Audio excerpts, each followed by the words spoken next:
सभी को नमस्कार। संस्कृत की विदुषियां और महिला कवि, इस वक्तव्य श्रृंखला के अंतर्गत मैंने अपने पिछले वक्तव्यों में गार्गी, लोपामुद्रा, अपाला, विश्ववारा, विश्पला आदि ब्रह्मवादिनियों की चर्चा की है जो वैदिक काल में हुई। इसी श्रृंखला में एक विशिष्ट ऋषि ब्रह्मवादिनी काक्षीवती घोषा का नाम आता है। काक्षीवती घोषा के दो सूक्त ऋग्वेद में प्राप्त होते हैं। 14 मंत्रों के दो सूक्त हैं, 28 मंत्र। इतनी बड़ी संख्या में किसी ब्रह्मवादिनी के, किसी महिला ऋषि के दृष्टि के मंत्र कदाचित वैदिक संहिताओं में अन्य किसी के प्राप्त नहीं होते हैं। और कवित्व की दृष्टि से भी बड़े ही संपन्न, कवित्व से संपन्न ये सूक्त हैं। काक्षीवती घोषा काक्षीवान कक्षीवान ऋषि की पुत्री हैं, और कक्षीवान ऋषि की भी चर्चा मैंने अपने पिछले वीडियोज में की है। विश्वला के संदर्भ में भी मैंने कक्षीवान ऋषि के सूक्त, पहले मंडल के 116वें सूक्त की चर्चा की है। कक्षीवान ऋषि दीर्घतमस के पुत्र थे, और दीर्घतमस की भी चर्चा मैंने अपने कुछ वक्तव्यों में इस YouTube के चैनल पर की है। वे महान चिंतक, दार्शनिक और बहुत बड़े कवि, दृष्टा हैं। उनकी जीवन यात्रा के भी अनेक प्रसंग हमको वैदिक साहित्य से ज्ञात होते हैं, और सायण आदि व्याख्याकारों के द्वारा भी उनके संबंध में प्रकाश डाला गया है। दीर्घतमस ने उशिक नामक दासी से विवाह किया। उससे कक्षीवान ऋषि का जन्म हुआ। दासी पुत्र होते हुए भी वे ऋषि के रूप में स्वीकृत किए गए, मान्य हुए, और उन्हीं की पुत्री काक्षीवती घोषा हैं। काक्षीवती घोषा के दो सूक्त जो प्राप्त होते हैं ऋग्वेद में, वे अपने आप में उत्तम खंडकाव्य बन जाते हैं, और खंडकाव्य भी ऐसा जो कि महाकाव्यायमान हो जाता है, महाकाव्य अपने आप में लगने लगता है। इतना बड़ा वृत्त इतिहास का, इतने बड़े घटना प्रसंग वे उसमें उठाती हैं, और भावपूर्ण दोनों सूक्त हैं। मनोभावनाओं की दृष्टि से भी भावाभिनिवेश उनमें काक्षीवती घोषा का जिस प्रकार से गुणों और अलंकारों की संपदा के साथ देखने को मिलता है, वह कविता का भी उज्जवल निदर्शन है। तो आज के इस वक्तव्य में काक्षीवती घोषा पर चर्चा करेंगे।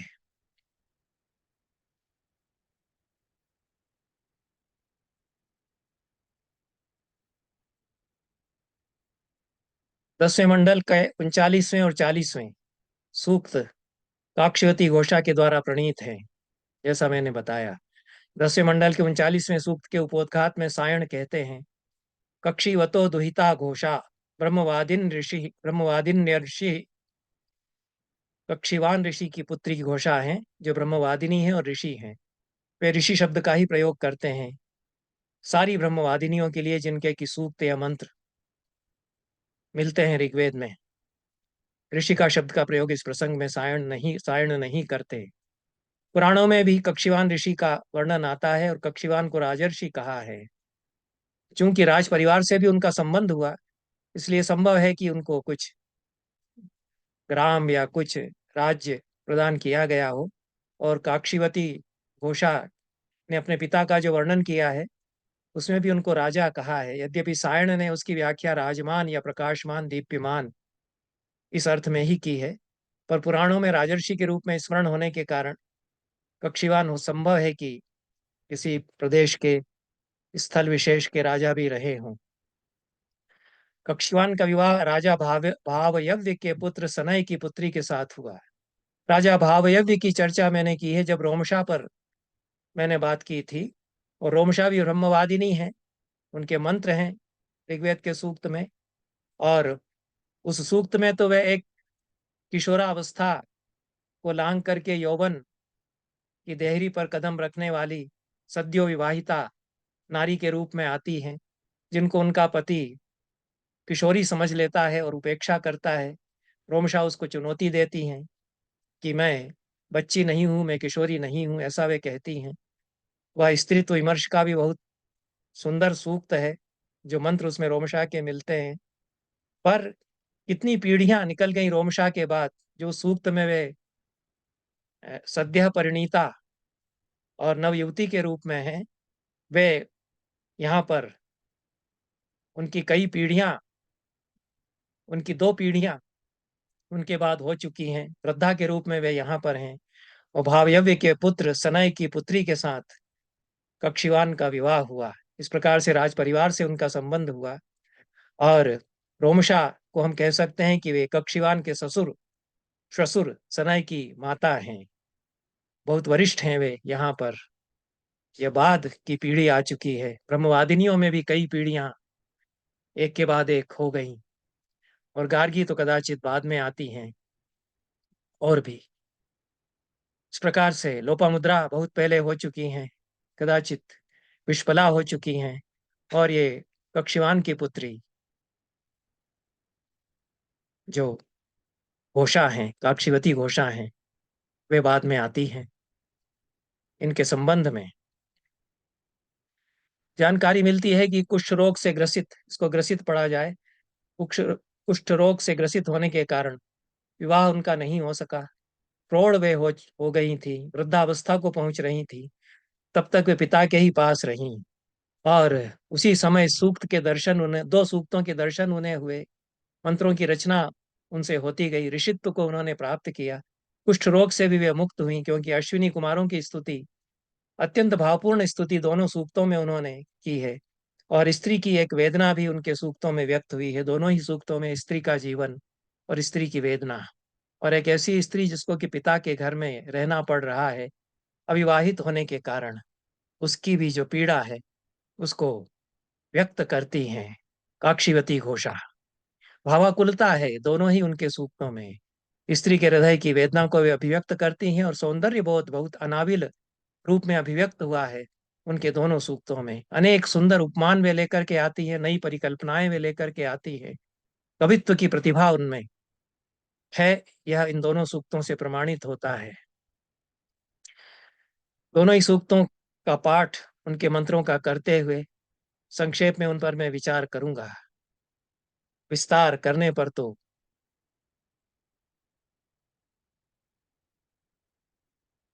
भटक सकते हैं। यो मां परिज्मा स्वरदश्विना रथो दोषामुषासो हव्यो हविष्मता शश्वत्तमासस्तमुवामिदं वयं पितुर्न नाम सुहम सुहवम हवामहे। यह 10वें मंडल के 39वें सूक्त का पहला मंत्र है। इसमें यह कहा गया है कि हे अश्विद्वय, आपके पास सर्वत्रगामी उत्तम रथ है। परिज्मा और सुहव आप हैं। सुखपूर्वक हवन आपके लिए किया जाए, अभी आपको प्राप्त होती है सुखपूर्वक। और उपमा उसमें दी गई है, पितुर्न नाम सुहम सुहवम हवामहे। जैसे पिता का आह्वान पुत्र करते हैं, उसी प्रकार अहोरात्र हम आपका आह्वान करते हैं। चोदयतम सूनृताः पिन्वतम धिय उत्पुरंधीरीरयतम तदुष्मसि यशसं भागम कृणुतम नो अश्विना सोमम न चारुम मघवत्सु नस्कृतम। यह दूसरा मंत्र है 10वें मंडल के 39वें सूक्त का। सुंदर विशेषणों की माला भी पिरोती हैं काक्षीवती घोषा अपने मंत्रों में। उसके कारण कारण परिकर अलंकार उनके मंत्रों में आ जाता है। हे अश्विनी कुमार, वयम उष्मसी, हम कामना करते हैं कि आप सुनृताम, सुनृता, यह जो आया है विशेषण, सुनृत वाणियों को, मधुर सुंदर वाणियों को आप प्रेरित करें, हमारी प्रज्ञा को परिपूर्ण कर दें। यह धी शब्द का प्रयोग यहाँ सायण की व्याख्या के अनुसार प्रज्ञा के अर्थ में आया है। यहाँ पर अन्य व्याख्याकार भी यही अर्थ स्पष्ट करते हैं। हमारी प्रज्ञा को आप परिपूर्ण कर दें, बहुतेरी प्रज्ञाओं को उत्फुल्ल करें, विकसित करें। आप हमें यशस्वी बनाएं, सोम की तरह संपन्न बनाएं। यह बहुवचन का जो प्रयोग किया है काक्षीवती घोषा ने, उसमें सारे समाज के लिए वे कामना करती हैं और औदात्य की सृष्टि उसके द्वारा वे अपने सूक्त में करती हैं। अगला मंत्र है तीसरा मंत्र। अमाजुरश्चिद भवथो युवम भगो अनाशोश्चिदवितारा पमस्य चित् अंधस्य चिन्नासत्या कृशस्य चिद युवामिदाहुर विषजारुतस्य चित्। दोनों अश्विनी कुमारों की स्तुति की गई है। युवाम यह विशेषण वो देती हैं, और विषक वैद्य उनको, चिकित्सक उनको कहती हैं। जो पिता के घर में बुढ़ाती जा रही थी, उस घोषा को आपने सौभाग्य प्रदान किया, ऐसा कहा है। और आप भूखे लोगों के रखवाले हैं, आप जाति से हीन लोगों के रक्षक हैं, अंधों के भी रखवाले आप हैं, दुर्बल लोगों के रखवाले आप हैं, और रोग से पीड़ितों के वैद्य भी आप हैं। अंधस्य चिन्ह नासत्या, नासत्या तो अश्विनी कुमारों का नाम आता है। कृशस्य चित युवा इदाहुर भिषजा ऋतस्य चित। यह जो दीन दुखियों के परिपालक के रूप में अश्विनी कुमारों का वर्णन काक्षीवती घोषा ने किया है, और कहीं कहीं आर्त भाव भी अपना प्रकट किया है। और यह सूक्त उन्होंने तब लिखा जबकि वे परिपूर्ण सौभाग्य से युक्त, रचना इसकी उन्होंने तब की जब वे परिपूर्ण सौभाग्य से युक्त हो चुकी थी। उन्होंने अश्विनी कुमारों के लिए, उनके अनुग्रह के लिए कृतज्ञता ज्ञापित की कि आपने इस घोषा को सौभाग्य प्रदान किया। चौथा मंत्र है।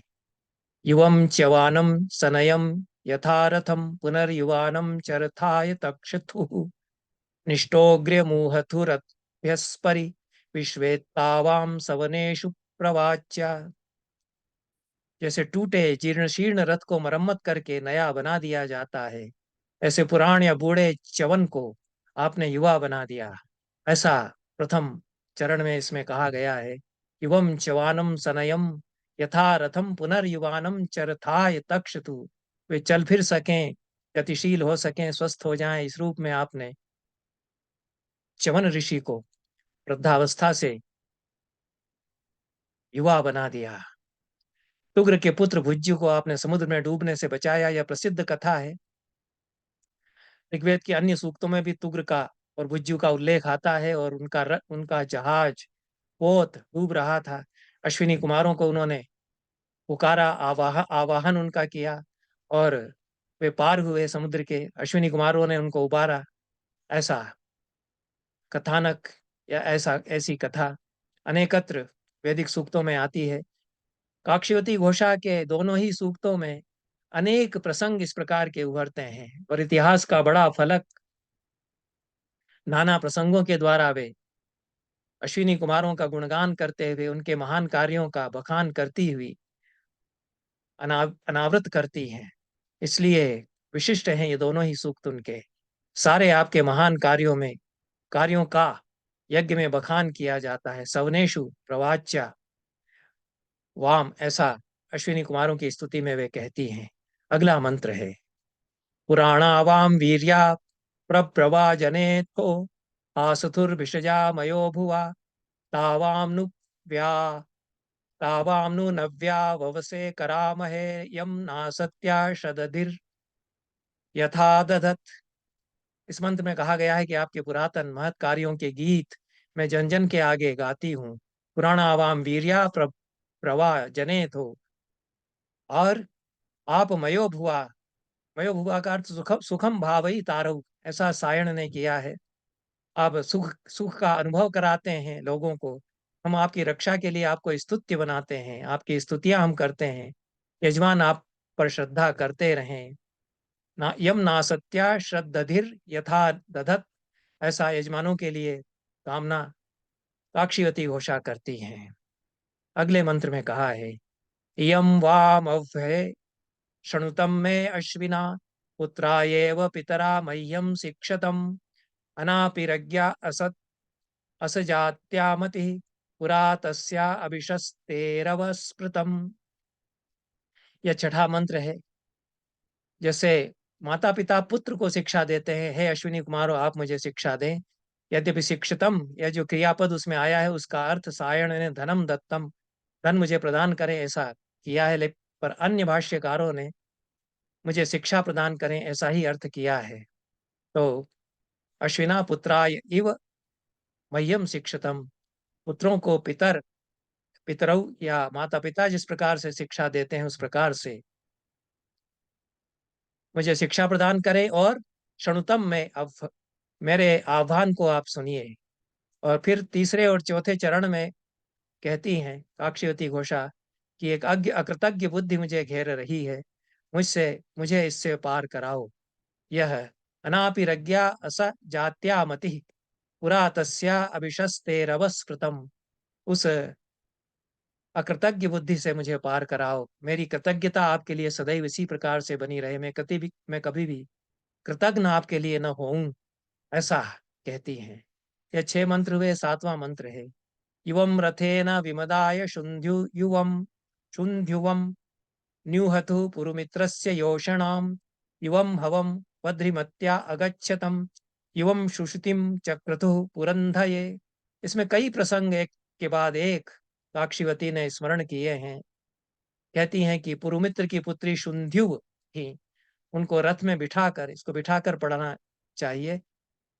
पुरुमित्र की पुत्री शुंध्यु को रथ में बिठाकर उसे अपने पति के पास पहुंचाया। वो अपने पति के पास जाना चाहती थी। ऐसी कई स्त्रियों की, कन्याओं की, महिलाओं की अश्विनी कुमार सहायता करते हैं। इसके लिए बड़ी कृतज्ञता उनके प्रति काक्षीवती घोषा ज्ञापित करती हैं। और कितना इतिहास वे जानती हैं, कितने कितने प्रसंग उनको स्मरण आते हैं। संग्राम में वज्रिमती का हाथ कट गया था, उसने आप दोनों को पुकारा, आपने सोने का हाथ लगाकर उसे बना दिया। यद्यपि सोने का हाथ लगाया ऐसा मंत्र में उल्लेख नहीं है, सायण ने यह व्याख्या की है। और उन्होंने प्रथम मंडल के 116वें सूक्त का भी उदाहरण दिया है यहाँ पर। उसमें भी बद्रीमती को सोने का हाथ अश्विनी कुमारों ने लगाया ऐसा उल्लेख किया है। अन्य व्याख्याकारों ने इस प्रकार की व्याख्या को यहाँ नहीं स्वीकार किया है, पर सायण सब प्राचीन व्याख्याकार हैं और वो परंपरा उनको प्राप्त है। अश्विनी कुमारों ने जिस प्रकार से विश्पला के कटी हुई जंघा को जोड़ करके और आयसी जंघा लगा दी थी, लोहे का पांव उसका लगा दिया था, और वह चलने फिरने के योग्य बन गई थी, फिर से संग्राम में उतर सकी। उसी प्रकार से जो वज्रिमती थी, यह भी कोई वीर नारी थी वैदिक काल की, और इसका आगे चल के विधवा के रूप में स्मरण किया है काक्षीवती घोषा ने। तो यह कितनी कितनी महिलाएं संग्रामों में वैदिक काल में उतरी, उनका उल्लेख ब्रह्मवादिनी यहाँ ही करती हैं। और उसका हाथ कट गया था संग्राम में, आपने सोने का हाथ लगा करके उसे बना दिया, उसे समर्थ बना दिया, ऐसा अक्षिवती कहती हैं। आगे कहते हैं कि पुरंदय बहु प्रजाई, आपने उसको सुखपूर्वक प्रसव करने वाली भी बनाया, संतान उसके हुई और वह पुत्रवती बनी। यह भी काक्षिवती घोषा यहाँ कहती हैं। 7 मंत्र हो चुके हैं, 8वां मंत्र है। युवम विप्रस्य जरणामुपेयशः पुनः कलेरकणुतं युवत्वयः, युवं वन्दनमृष्य दादूपथुर्युवं सद्यो विश्पलामेतवे कृतः। यहाँ भी कली का स्मरण करती हैं, वंदन का स्मरण करती हैं। 2 ऋषि हैं, कली भी वैदिक काल के एक ऋषि हैं, कलियुग से आशय नहीं है, और वंदन भी एक ऋषि हैं। विश्पला ब्रह्मवादिनी है, उनके ऊपर पहले चर्चा कर ही चुके हैं, और उनका भी ब्रह्मवादिनी के रूप में स्मरण किया जाता है। वे वीर नारी हैं, युद्ध में गई थी, इसका भी वर्णन मिलता है। इस मंत्र में कहा गया है कि कली नामक ऋषि जो चरणाम उपेयुषः, उड़ाते जा रहे थे, वृद्धावस्था को पात्र प्राप्त कर रहे थे, आपने उन्हें युवा बना दिया। अकृणुतम युवद्वयः युवम वंदनम ऋष्यदादूपथु। मार्मिक घटना का वर्णन किया है कि वंदन ऋषि को आपने कूप से निकाला। ऋष्यतात कूपात उदूपथु उदयरयतम, ऐसा सायण ने लिखा है व्याख्या में। जाया वियोग के संताप में उन्होंने अपने आप को कुएं में निपातित कर दिया, ऐसा तो सायण कहते हैं। अन्य व्याख्याकार कहते हैं कि असुरों ने उनको उठा करके और कूप में पटक दिया था, कुएं में गिरा दिया था। और ऋषि अश्विनी कुमारों ने उनको निकाला। विष्पला में तवे कृतः, विष्पला को चरने फिरने के योग्य आपने बना दिया। ए तवे कृतः, वह चलने फिरने लग गई। विष्पला, ऐसी जंघा जो आपने उसको लगाई। इस रूप में इस प्रसंग का वर्णन ब्रह्मवादिनी काक्षीवती घोषा ने किया है। नवम मंत्र है, इवं हरेभम प्रषणा गुहाहितमुदेरयतम ममृवांसमश्विना इवम अब्रीसमुत तप्तमत्रय ओमन्वन्तं चक्रतुः सप्तवृद्रये। इसमें भी अनेक प्रसंगों का फिर से रेब का स्मरण करती हैं, अत्रि का स्मरण करती हैं, सप्तवृद्धि का स्मरण करती हैं। कई कई वैदिक काल के नायकों या ऋषियों के साथ जो प्रसंग घट चुके हैं उनका एक एक मंत्र में एक साथ स्मरण करती हैं काक्षीवती घोषा। इस मंत्र में कहा गया है कि असुरों ने रेब नामक ऋषि को गुहा में छिपा दिया था। वह म्रियमाण था। यह ममृवांसम कहा है, उसको आपने उद्धार किया। उसका अत्रि को तपते हुए अग्निकुंड से उबारा। वह जल रहे थे उस अग्निकुंड में। सायण अर्थ करते हैं कि उस समय आपने पानी बरसा दिया। उस अग्निकुंड की धधकती हुई ज्वालाओं को आपने शांत कर दिया। सप्तवृद्धि को राजा अश्वमेध ने काष्ठ मंजूषा में बंद कर दिया था, ऐसा प्रसंग बताया है सायण ने, और सागर में बहा दिया था। आपने ही सागर से उनका उद्धार किया। ऐसा ओमनवंतम चक्रतु सप्तवृद्धये, ऐसा घोषा इसमें काक्षीवती घोषा इसमें कहती हैं। यह प्रसंग दुर्लभ प्रसंग इस मंत्र के द्वारा हमें ज्ञात होता है। अगला मंत्र है, इवं श्वेतं पेदवे अश्विनाश्वं नवभिर्वाजिर्नवति च वाजिनं चर्कृत्यं तदथुर्द्रावयत् सखं भगं न नृभ्यो हव्यं मयो भुवम् त्वरयत् सर्वं पेदवे। शत्रुओं को भगा देने वाले राजा पेदु को आपने 99 अश्व प्रदान किए। नवभिः नवति च वाजिनम, वो श्वेत अश्व प्रदान किए। यह भी कहती हैं, यह श्रेष्ठ अश्व प्रदान किए जो गांधार देश के अश्व हो सकते हैं, और मनुष्यों के लिए सुखद हव्य आपने प्रदान किया। यह 10वें मंत्र में कहती हैं। 11वां मंत्र है, नतम राजानावदिते कुतश्चन नाम्भो अश्नोति दुरितम नकिर्भयम् यमश्विना सुहवा रुद्रवर्तनी पुरोरथम कृणुतः पत्न्या सह। 11वें मंत्र में कहते हैं कि रुद्र है वर्त या मार्ग जिनका, ऐसे रुद्रवर्तनी आप हैं। अदित अधीन आप हैं। सुहव सुखपूर्वक हव्य आपको प्रदान किया जाता है, आप उसको ग्रहण करते हैं, ऐसे आप हैं।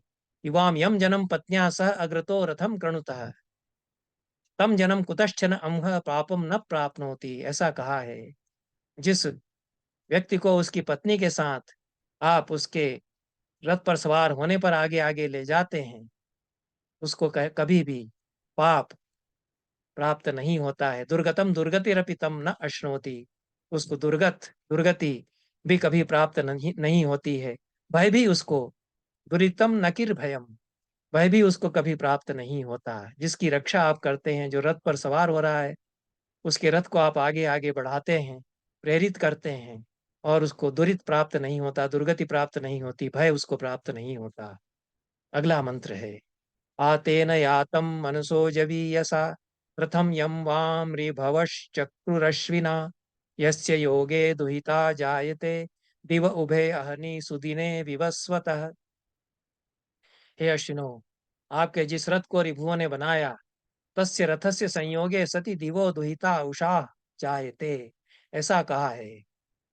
मनसो जवीयसा, ऐसा मन से भी अधिक गति वाले, यह उपमा दी है। और जिस रथ से आप जाते हैं उसको ऋभु ने बनाया था, और उस रथ के होने पर, जिस उस रथ से जब आप निकलते हैं, तो दिवह दुहिता जायते, दिवस की दुहिता उषा आकाश में उदित होती है, और मन से भी अधिक तेज चलने वाले उस रथ से आप दोनों यहाँ पधारें, ऐसी कामना काक्षीवती घोषा इस मंत्र में करती है। अगला मंत्र है, तावर्तिर्यातं जयुषा विपर्वतमपिन्वतं शयवे धेनुमश्विना प्रकस्य चिद्वर्तिकामन्तरा स्यात्युवं शचीभिर्ग्रसिताम अमुंचतम। इसमें भी कई प्रसंगों का स्मरण काक्षीवती घोषा ने किया है। तावर्तिर्यातम जयुषा अभिपर्वता मपिन्वतम। आप दोनों ने जयशील रथ से पर्वत के ऊपर मार्ग बनाकर गमन किया।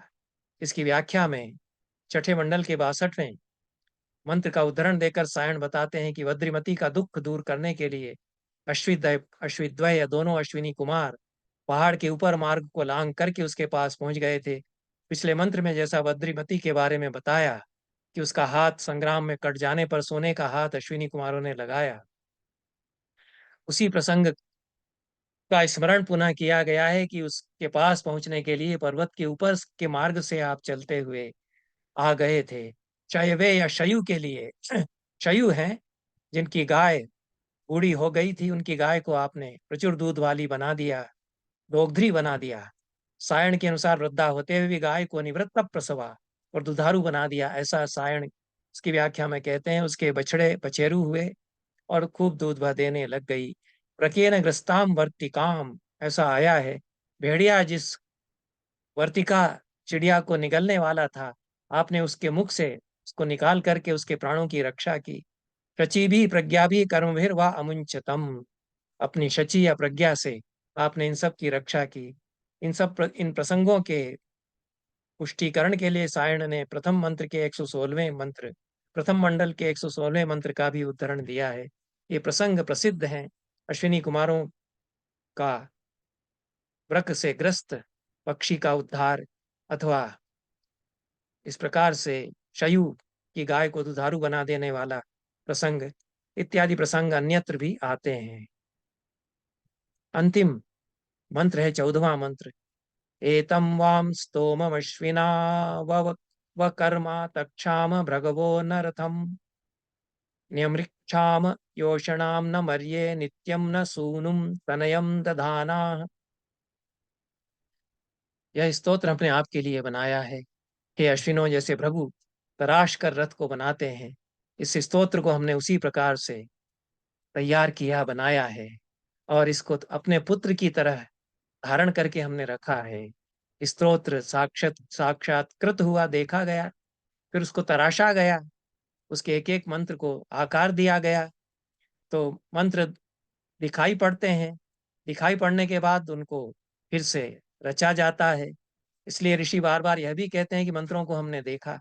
वे यह भी कहते हैं कि जैसे रथों को बड़े ही तराश करके तैयार करते हैं, वैसे ही हमने इन मंत्रों को तराशा। तो देखे गए मंत्रों का पुनः स्मरण करके उनको पुनः सजाते हैं, सुसज्जित करते हैं, तराशते हैं या आकार विन्यास प्रदान करते हैं। इसी उपमा को काक्षयवती घोषा ने इस अंतिम मंत्र में 10वें मंडल के 39वें सूक्त के अंतिम मंत्र में इसी उपमा को काक्षयवती घोषा ने यहाँ पर लिया है और तनय की तरह हमने अपने इस सूक्त को धारण करके रखा है। योषणाम योषा मर्ये मनुष्याय, इस प्रकार से योषा को, स्त्री को मर्य या मनुष्य के लिए प्रदान किया जाता है, वैसे ही हम इस स्तोत्र को आपको अर्पित करते हैं। यह भी दूसरी उपमा यहाँ पर दी गई है। इस प्रकार से अनेक उपमाओं से समन्वित 14 मंत्रों का यह 10वें मंडल का 39वां सूक्त है। अगला 40वां सूक्त भी पूरा का पूरा काक्षी गति घोषा के द्वारा ही साक्षात्कृत है, वही इसके ऋषि हैं। दोनों ही सूक्तों की 39वां और 40वां सूक्त 10वें मंडल का उनकी ऋषि काक्षीवती घोषा हैं और सारे के सारे 28 मंत्र उनके इन दोनों सूक्तों में हैं। पहला मंत्र है 40वें सूक्त का 10वें मंडल में। रथम यान्तम कोहवाम नरा प्रतिद्युमन्तं सुविताय भूषति प्रातर्यावाणं विभ्वं विषे विषे वस्तोर्वस्तोर्वहमानं धिया शमी। इसमें कहा गया है कि आपके रथ को जो चल रहा है, कौन अभ्युदय के लिए अलंकृत करता है। आप कहाँ थे, किस देश से आप आ रहे हैं, कौन सा यजमान आपको हवि अर्पित कर रहा है, आप हमारे बुलाने पर विलंब से क्यों आए, ऐसा कहते हैं, कहती हैं काक्षवती घोषा इस मंत्र में। दूसरा मंत्र है क्वचित् दोषा क्वस्तोरश्विना कुहाभि पित्वम करतः कुहोषतु को वाम शयुत्रा विधवेव देवरम मरियम न योषा कृणुते सधस्थ आ। हे अश्विद्वय, आप दोनों कहाँ रहते हैं रात में? आप दोनों कहाँ रहते हैं दिन में? कौन सा यजमान है जो आपको वेदी के पास बुलाकर बिठा लेता है? कोई विधवा जैसे अपने देवर को बुलाकर पास बिठा लेती है। यह उपमा यहाँ दी गई है। यह महत्वपूर्ण उपमा है और उस काल का जो सामाजिक जीवन है और विधवाओं का जो स्थान है वैदिक काल में, उस पर भी इससे प्रकाश पड़ता है। स्त्रियां उस समय की स्वतंत्र थीं और अपने देवर के साथ वे विवाह रच सकती थी। मैं तो यही अर्थ लेता हूँ। दयानंद आदि ने नियोग परक ही अर्थ इसका किया है, और जो विधवा है उसको देवर के साथ नियोग करना चाहिए, ऐसी व्याख्या वे लोग करते हैं। पर अन्य संदर्भ जो वैदिक सूक्तों में आते हैं, वह विधवा का देवर के साथ में विवाह किया जा सकता है, ऐसी व्यवस्था उस काल में थी। और विधवा स्वयं देवर का वरण कर लेती है, ऐसा इसमें आशय है। यह स्वातंत्र्य जो उसका है, यह उससे प्रकाशित होता है। उसको विवश किया गया है ऐसा कोई अर्थ नहीं है, या उसे प्रेरित किया गया है ऐसा भी अर्थ नहीं है। वह विधवा वैसे ही देवर का आह्वान करती है, जैसे कि यजमान वेदी के पास आपका आह्वान करके आपको बिठाता है, वैसे ही वह आपको अपने पास, अपने देवर को अपने पास बिठा करके रखती है। जैसे हर एक स्त्री मर्य या मनुष्य को रति के लिए अपने पास बुला लेती है। यह दूसरा मर्यम न योषा तृणुते सधस्थ आह, ऐसा कोवाम शत्रु क्षयुत्रा विधवेव देव वरम ऐसा कहा गया है। तो यह स्त्री जिस प्रकार से अपने पति को रति के लिए अपने पास बुला लेती है, यह उपमा पुनः दी गई है। दोनों ही उपमाओं के द्वारा स्त्री का जो स्वातंत्र्य है उसको योषा काक्षिवती घोषा ने यहाँ पर अभिव्यक्त किया है। अगला मंत्र है प्रातर जरे थे जरणेव कापया वस्तोर यजता गच्छतो ग्रहम कस्य ध्वस्रा भवतः कस्य वा नरा राजपुत्रेव सवनावगच्छतः। इस मंत्र में प्रातः सवेरे सवेरे आप स्तोत्रों के द्वारा जरे थे या स्तुयमान होते हैं। जैसे कापा, सायण ने अर्थ किया है कि बंदी जनों की जो वाणी है वह कापा है, तो कापया या बंदी जनों की जो वाणी है उसके द्वारा जरण, उसका अर्थ सायण ने वृद्ध किया है।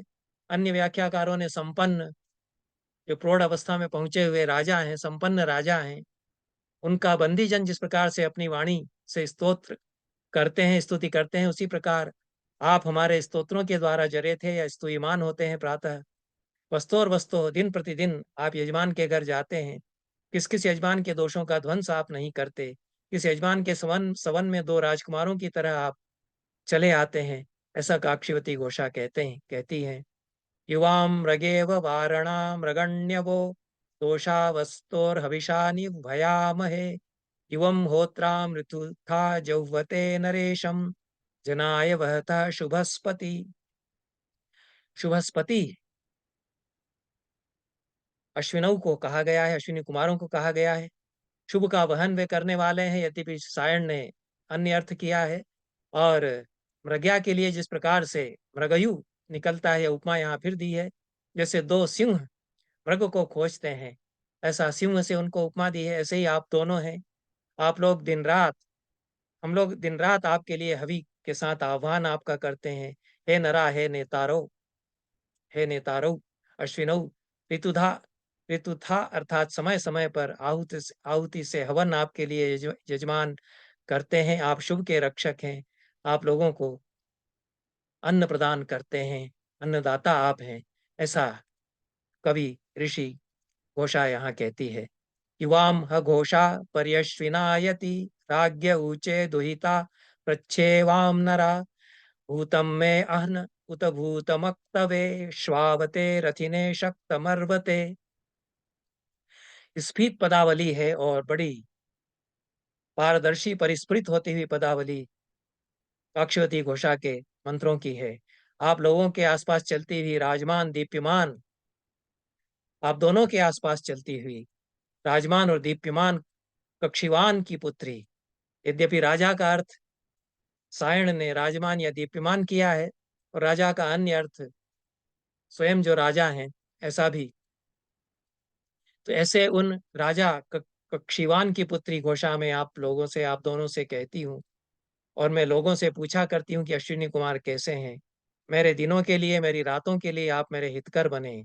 अश्वों से युक्त रथ वाले, अश्वयुक्त रथ वाले शत्रु को नष्ट करने के लिए आप हमें सामर्थ्यशाली बनाएं, ऐसा आह्वान करती है। युवम कविष्ठः पर्यश्विना रथम विशो न कुत्सो जरितुर्न शायथ युवोर्हमक्षा पर्यश्विना मध्वासा भरत निष्कृतम न योषणा। हे अश्विनी कुमारों, आप दोनों कवि या मेधावी रथ के पास बने रहते हैं। स्तुति करने वाले को यज्ञ में पहुंचने के लिए आप रथ प्रदान करते हैं। जैसे कुत्स और इंद्र सदा रथ के साथ बने रहते हैं, ऐसे ही आप रथ के साथ बने रहते हैं। आपके द्वारा स्रवित मधु मधुमक्खियां अपने मुखों में धारण करती हैं, एक दूसरे एक मुख से दूसरे मुख में लेकर के चलती हैं, जैसे स्त्रियां अपने मुख में मधु लेकर चलती हैं। ये मधुमक्खियों के लिए भी उपमान दिया गया है और स्त्रियों का भी उपमान यहाँ पर दिया गया है। इस प्रकार से मधु प्रदान करने वाले देवता के रूप में अश्विनी कुमारों का स्मरण काक्षीवती घोषा करती हैं। 7वां मंत्र है इसी सूक्त का। युवम ह भुज्युम युवमश्विनावशम युवम शिंजारमुशनामुपारथु युवोररावा परिसख्यमासते युवोरहमवसा सुनमाचके। उपारथु उत्तारे तुम उपगतवन्तौ, आप उसका उद्धार करने के लिए पहुंचे। भुज्यु जो डूब रहा था, तुर्ग के पुत्र भुज्यु को समुद्र से डूबने से बचाने के लिए आप दोनों पहुंचे। शिंजार या मधुर स्तुति करने वाले अत्रि को अग्नि की ज्वालाओं के समूह से उबारने के लिए आप पहुंचे। पिछले मंत्र में भी उल्लेख किया गया है कि वे अग्निकुंड में धधकती ज्वालाओं के बीच जल रहे थे, और उस समय अग्नि का शमन करते हुए अश्विनी कुमारों ने उनका उद्धार किया। आपकी सतत मैत्री प्राप्त करता है यजमान, आपके रक्षण में रहकर मैं घोषा कामना करती हूँ सुख की, ऐसा इस मंत्र में कहा गया है। 8वां मंत्र है 10वें मंडल के 40वें सूक्त का। युवम ह कृशम युवमश्विनाशयुम युवम विदंतम विधवामुरुष्यथ युवम सनिभ्य स्तनयन्तमश्विनाप व्रजमूर्णुथ सप्तास्यम। हे अच्युतदय, आप कृश या दुर्बल की रक्षा, आपने कृश या दुर्बल की रक्षा की है। अन्य अर्थ कृष ऋषि की और शयु की रक्षा आपने की है। यह व्यक्तिवाचक नाम के रूप में भी व्याख्या, सायण ने तो व्यक्तिवाचक नाम के रूप में ही व्याख्या की है। अन्य व्याख्या कृष या दुर्बल की रक्षा आप करते हैं, ऐसी अन्य व्याख्याकार करते हैं। परिचर्या करने वाली विधवा रुद्रिमती योद्धा नारी की आपने रक्षा की। रुद्रिमती संग्राम में उतरी, हाथ उनका कट गया था। उसी संग्राम में उनके पति कदाचित नहीं रहे, इसलिए उनको विधवा कहा गया है। गरजते हुए सप्तास्यम सर्पणशील मेघ को आप सनिभ्य अपव्रज मूर्णता हवि प्रदान करने वाले के लिए विवृत द्वार बना देते हैं। उस मेघ को वर्षण के द्वारा आप विवृत द्वार बनाते हैं और हवि प्रदान करने वाले के लिए वर्षा आप कराते हैं, ऐसा अश्विनी कुमारों के लिए कहा गया है। 10वां मंत्र है जनिष्ठ योषा पतयत कनीन को विचारुहन विरुधो दंसना अनु आस्मैरीयन्ते निवनेव सिन्धवोऽस्मा अन्ने भवति तत्पतित्वनम्। हे अश्वत्थामा, आप दोनों की ही यह कृपा थी कि यह स्त्री सौभाग्यवती हो गई, ऐसा काक्षीवती घोषा कहती हैं। कनीन कह कन्या कामः पति अस्या समीपम पतयत, कन्या की कामना करने वाला पति इसके समीप आया। ये बड़ी बात उन्होंने कही है कि कन्या ही मेरे उत्पन्न हो, और पति ने भी यही कामना की। पति भी कनीन का है, मैं भी कन्या को जन्म दूंगी, और मेरा पति इस कामना से मेरे समीप आया। कन्या की कामना करने वाले इस पति के चारों ओर औषधियां लहलहाती रहें, फसल उसकी खूब लहलहाए। यह अहन या हिंसा न करने वाला पति है, इसका पतित्व बना रहे। सायण ने श्रृंगार परक व्याख्या इसकी की है, अच्छी व्याख्या की है। जो आघात करता है और संभोग में समर्थ है, ऐसा यह पति, और इसका यौवन सदा बना रहे, ऐसी कामना इस मंत्र में काक्षीवती घोषा करती हैं। यह सायण की व्याख्या है। जीवम रुदंति विमन जीवम रुदंति विमयन्ते अध्वरे दीर्घामनु प्रसितिम दीघयुर्नरः वामं पितृभ्यो य इदं समेरिरे मयः पतिभ्यो जनयः परिष्वजे। हे अश्विद्वय अश्विद्वय हे अश्विद्वय, यह तुम्हारा ही है अनुग्रह कि पति अपनी जाया के लिए कलपते हैं, रोते हैं। जीवम रुदन्ति विमयन्ते अध्वरे दीर्घामनु प्रसितिम दीधियुर्नरः। पति अपनी जाया के लिए रोते हैं, दुखी होते हैं, वे जायाएं पतियों का आलिंगन करती हैं और पुत्र उनको समर्पित करती हैं। ऐसा सायण की व्याख्या के अनुसार अर्थ किया है। यह 11वां मंत्र है 40वें सूक्त का 10वें मंडल में। न तस्य विद्म तदुषु प्रवोचत युवा यद्युवत्या क्षेति योनिषु प्रियो स्त्रियस्य वृषभस्य रेतिनो ग्रहं गमेमाश्विना तदुष्मसि। यह भी अश्विनी कुमारों के लिए संपूर्ण सौभाग्य और स्त्रीत्व के सुख की कामना के साथ काक्षीवती घोषा कहती है, आप ही बताइए कैसा है मेरा सुख, जबकि मेरे घर में मेरा मेरा पति मेरे साथ रह रहा है। मैं उस घर की कामना करती हूँ जिस घर में स्त्री को प्रिय लगने वाला और वृषभ की तरह रेतस से संपन्न पति साथ रहता हो। यह वृषण पति है और युवती के साथ वह समागम करता है। ऐसे घर की कामना मैं करती हूँ। मेरा भी यौवन है, मेरे पति का भी यौवन है और वृषण या रेतस से संपन्न वह मेरा पति है। ऐसा मेरा पति मेरे लिए सदा सुख कर बना रहे, ऐसी कामना वे करती हैं। 12वां मंत्र 40वें सूक्त का 10वें मंडल में यह है। आवामगंसुर्मत आवामगंसुमतिर्व्याजनी वसु न्यश्विना हृत्सु कामा अयंसत अभूतं गोपा मिथुना शुभस्पति प्रिया अर्यम्णो दुर्याम अशीमहि।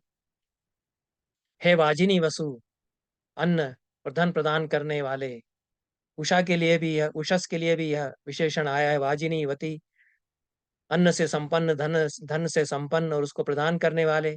शुभस्पति, शुभ का वहन करने वाले, ऐसा भाष्य किया है कुछ व्याख्याकारों ने। सायण के अनुसार जल के स्वामी, ऐसा अर्थ शुभस्पति का है। ऐसे है अश्विदय, आप दोनों मिथुना या जोड़ी में आए, मिथुन के रूप में ही आप आए, हमारे हृदय की कामनाओं का आप नियमन करें। यह भी बड़ी महत्वपूर्ण बात काक्षीवती घोषा ने यहाँ कही है कि यह जो वृषण है पति और यौवन उसका है और मेरा भी अब यौवन है, तो हमारी कामनाएं सीमा के बाहर न जाएं, नियमन उनका हो, ऐसा वे कहती हैं। हृत्सु कामा अयन सतः, उनका नियमन हो, यमन उनका हो, ऐसा आप उनका नियमन करें। हम लोग अपने पति के घर को पाएं, इस घर में हम लोग सुख से रहें, ऐसी कामना वे करती हैं। 13वां मंत्र है 10वें मंडल के इसी 40वें सूक्त का। तामंद साना मनुषो दुरोण आधत्तम रयिम सह वीरम वचस्य वे कृतम तीर्थम सुप्रपाणम शुभस्पति स्थाणुम पथेष्टामपदुर्मतिम हतम। इस मंत्र में कहा गया है कि मैं अपने पति के साथ अपने घर में रह रही हूँ। मुझे पुत्रवती और धन धान्य समृद्धि से युक्त आप बनाए रहिए। मैं अपने पति के घर जब जाऊं तो मेरे मार्ग सुप्रपाण हों, जल से भरे हुए हों। मेरे मार्ग में आने वाले आने वाले इसको पढ़ा जाए, मेरे मार्ग में आने वाले ठूंठ और परिपंथियों को आप दूर हटा दें। स्थाणु को और परिपंथी को मेरे मार्ग से आप दूर करें, मेरी मार्ग में कोई बाधा ना आए। जब मैं अपने पिता के घर से पति के घर जाऊं तो निर्विघ्न में पहुंच सकूं, यह मैं प्रार्थना आपसे करती हूँ। अंतिम मंत्र 10वें मंडल के 40वें सूक्त का यह है। क्वसिदद्य कतमा स्वदश्विना भिक्षु दसरा मादये थे शुभस्पति कई कई नियमे कतमस्य जगमतुर्विप्रस्य वा यजमानस्य वा गृहम्। आज के दिन किस दिशा में आप गमन करेंगे, कहाँ आप आनंदित होकर के रहेंगे, कौन आपको रोक सकेंगे, किस मेधावी विप्र के घर आप जाएंगे, यह इस मंत्र में कहा गया है। बहुत सहज रूप में स्त्री के हृदय की भावनाओं की अभिव्यक्ति की दृष्टि से और दाम्पत्य में मंगल की कामना की दृष्टि से और अनेक जो स्थितियां हैं उस समय की, ऐतिहासिक प्रसंग हैं, उनकी दृष्टि से विधवा और देवर के संबंध, उन पर प्रकाश डालने की दृष्टि से और स्त्री के लिए जो एक भावना है, स्त्री को के स्वातंत्र्य की जो कामना है, उसकी दृष्टि से काक्षीवती घोषा का यह सूक्त बहुत ही महत्वपूर्ण है। और काक्षीवती एक कवि के रूप में, एक ऋषि के रूप में वैदिक समाज में उनका एक स्थान है। यह शोध सूत्रों के उल्लेखों से यह भी पता चलता है कि इसका याज्ञिक विनियोग बताया जाता रहा है इस सूक्त का, और काक्षीवती घोषा को एक ऋषि के रूप में सम्मान दिया गया वैदिक समाज में। इन शब्दों के साथ काक्षीवती घोषा ब्रह्मवादिनी जो हैं, उन पर संस्कृत की महिला कवि और विदुषियों के चर्चा के क्रम में यह चर्चा समाप्त करते हैं। सभी को धन्यवाद।